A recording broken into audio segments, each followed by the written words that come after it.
So, hi guys. Today I just want to encourage some of you because I feel like some of you think, oh, Dr. Williams is writing because she's abroad. She doesn't know how it looks like in Nigeria or wherever you are. It's hard. Dr. Williams don't know. Dr. Williams is talking from a place of privilege. Barrow, I'm not talking from a place of privilege. I write and I share from a place of experience, lived experiences. There's so many things I don't share, but someone made it say that the key, everything you say is easier said than done. No, it's because I have learned through God to shape my life in a way whereby I am learning a lot and I'm sharing because I feel it might help somebody out there. So, if you're feeling very discouraged about, the season you are in, maybe it's a season where nothing's been happening, you've tried your best, you wanted to jackpot, you wanted to do all of that.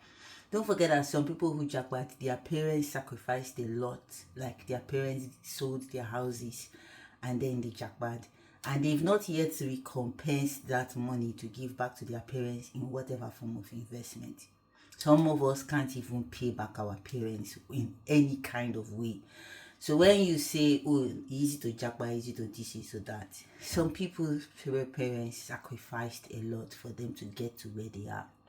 And they can't pay back because the margins of how you're going to get wealth or the security or the whole whatever that you think you can pay your parents back is not enough. What you're showing is gratitude and support, and because your parents are also still like doing for themselves.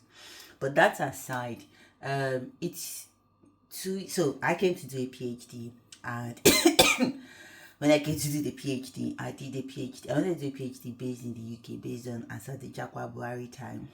Then do a PhD. But my PhD was focused on UK schools. I usually talk about it in quiet places, but I did a PhD that would put me on an international level whereby I wouldn't be confined to the UK. The UK is over researched. It is over researched in anything you can think about, especially when it comes to things like nutrition, health inequalities, all of that. Yes, they tell you there are gaps, but the UK, especially in schools, which I was more interested in, they are over researched. They keep repeating the same research over and over. But UK does a lot of research, but it doesn't implement it, so there's that gap over there. Anyways, with the help of my supervisor and director of studies, I turned my PhD into something in Nigeria.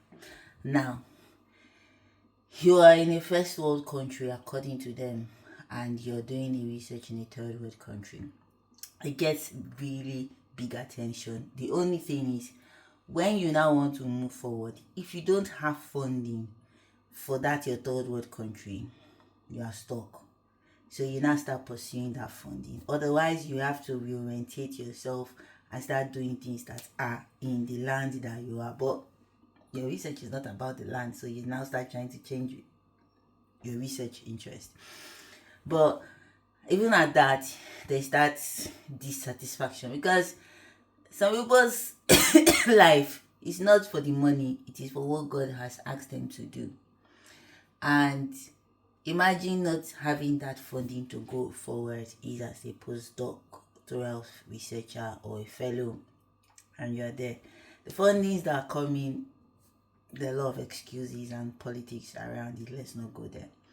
So I'm telling you from experience. Then you then get a job, but then circumstances around life, you get redundant or fix them or stuff like that. And then so you're in this position whereby as a researcher things are very shaky. So today you have a job, tomorrow you might not have a job, and then you start trying other things, but all you know is this whole thing that you're passionate about and all of that. It's not rosy, right? And it's it's 2 years now I've been job hunting, so I've got a job that gives me flexibility. It fits into what I enjoy doing, teaching, but it makes me stop and say, okay, well, all those research work you did for 4 years, pack it and put it inside one place. You can't do anything with it because there's nobody who's doing a research like yours in the UK. And Again, you need funding. Nigeria is rubbish at funding. So you're teaching and you're job hunting, but it's 2 years. Nobody's telling you yes, yes, yes, yes, yes. Do you know what it means to be without a job for 2 years? But then you think, oh, I've got this job. I've got this teaching job, and this teaching job is amazing. But there's a sense of insecurity. If they don't give you teaching hours, you don't get paid. The job works fine because when they pay you and you work like really good numbers of teaching hours, money dey your hand, pepper rest. But when they don't give you teaching hours, it works around your children. But when they don't give you teaching hours, you are left with that insecurity. And someone will say, well, I'm safe, well, I'm this, well, I'm still that. How much do you want to save in a country that the economic is going down, down, down, down, down, down, down? So when you see me write, I'm not writing from a perfect state. In fact, if you pay attention to my newsletters, you will see that I write about my struggles as well, and it's a form of encouragement. And so the things I say, oh, you could do this, you could do that, it's not from a place of privilege, it's from a place of lived experiences. It's just that I see a lot of people say glory unto glory, glory unto glory, but then they don't tell you that this is what's happening, these are the struggles, except the ones who really, really, really would open up and tell you. So whilst you go on your vision boards and all, yes, Dr. Williams, I'm thinking, oh my God, what am I going to do in this season? Because now for 5 months I haven't worked because there's no been teaching hours. And when even the offers came, I couldn't work because it would affect the schedule around my children. Now in the UK, it's your children that dictate your hours. I don't have family around where I can say, mommy, daddy, auntie, daddy come, daddy go teach, you can drop out for them. Everything is money and time. So I've got struggles. I've got those things. I just want to encourage you that you shouldn't give up. You should find a way to start navigating and start saying, what can I control, what can't I control? It doesn't mean that I have stopped. So when people say, well, how's work? It's a very funny question. Because work, in the sense that now I have not waited for my PhD to, be PhD in itself and go into bigger research and all of that. I get bored of that anyways. I have carried some elements of my research and I've put it in the organization that is in Nigeria. And I don't wait for one funding to get things going. I try to find ways in which I can do the little things. And why I'm sharing this video is yesterday I saw a job advert. It was really lovely. It's focused on coastal and rural health. Of course, I'm doing coastal stuff. But it's 4 hours away from where I live. So that means, and I'll be going along the coast of the UK. In fact, their problems, the coastal and rural problems in the UK is exactly the same problem we are having in Nigeria or in Nigeria's coastal line. It's very strong similarities. But then I thought, if I apply for that job, that's 4 hours away. That means, and you have to spend 60% of your time on campus or on the road. Yes, there's a flexibility, but only 40% flexibility. So I need to be nearer that city instead of 4 hours. So perhaps I need to drive. But then I have to think about my children. What do I sacrifice?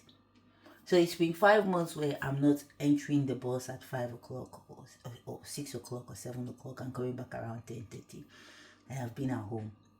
And I've done more flexible work at home where I'm around my children. I'm within my town. My city does not have job for me. So I have to do a lot of transferable skills to suit what my city is offering to see if I'll get a chance. So when you say, Dr. Williams, you're boiling. Not really. So pay attention to what I write. Some people know, some people read it and then they come and say, Doc. But when I write and you say Doc is writing, I'm not writing for fancy. I'm writing because I'm on a journey as well. And I feel some of you are on that journey. Don't give up. And again, I would say it. I don't know where you are in your faith with God. God is not a last minute resort. You know those things we do now that the year is ending. Oh, Father, and then we do that January fast and everything to February. That doesn't work with God. You have to go on a journey with God. You have to go with Him in a long journey. Sometimes you're tired, you don't have strength, but when you go to meet Him as your refuge, that's where you will find strength, because where God is where the strength is. But a lot of us want to outsource all the work that we are supposed to do with God. We want to outsource it to a pastor, we want to outsource it to a prophetess, to a prophet. But let's just tell you, oh my God, your future is bright. I have prophecies in my life. The only thing is that I never reach there. Prophecy is for the here and now. So how do I get it to be manifested? Yes, there were some things when they said the Messiah is coming. So many things happened before Jesus Christ was born, right? Now people sit down, they look, made the prophecy happen. A lot of events were happening. People were marrying themselves. People were moving from place to place. A census had to happen for them to move from where they were and go to Bethlehem. So there's a process. There's a process in all of these things. So there's no magic wand. Vroom. Don't believe all those things you see on social media and what they call it, fantasy Hollywood and Nollywood. It doesn't work like that. Anyways, let me go take a walk.